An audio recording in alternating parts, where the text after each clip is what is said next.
Medical கோடிங்கில் கொஞ்சம் experience இருக்குது. So வந்துட்டு இப்போ நார்மலாக மெடிக்கல் கோடிங் நம்ம வந்து படிக்கணும் அப்படின்னா மெடிக்கல் கோடிங்னா என்ன, அதுக்கப்புறம் வந்து நம்ம நார்மல் ஒரு சர்டிஃபைடாக இருக்கணும் அப்படின்னா அதுக்கு என்னென்ன படிக்கணும், அந்த மாதிரி சில பல விஷயங்கள் வந்து ரொம்ப தெரியும்னு சொல்லலை, ஓரளவுக்கு தெரியும்.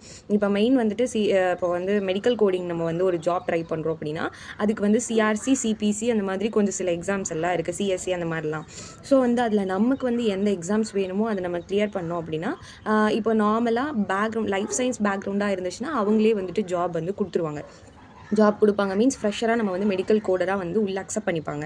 இப்போ நம்ம உள்ளே போனதுக்கப்புறமா அவங்களே கூட சர்டிஃபிகேஷன் ஆஃபர் பண்ணுறது, பட் சர்டிஃபிகேஷன் ஆஃபர் பண்ணால் அவங்க வந்து பாண்ட் பீரியட் சைன் பண்ண சொல்லுவாங்க. ஸோ அந்த மாதிரி ஆஃபர் பண்ணுறது. சில பேர் வந்து ஆஃபர் பண்ணாமே அவங்களே ட்ரைனிங் கொடுத்து கோடரை வந்துட்டு அவங்களே ஒர்க்குக்கு எடுத்துக்கிறது. ஸோ அந்த மாதிரி இருக்கும்.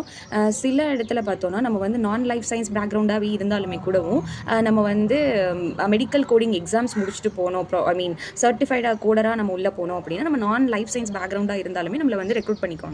ஸோ அந்த மாதிரி ஒரு ப்ரொசீஜர் தான் இதில் வந்துட்டு.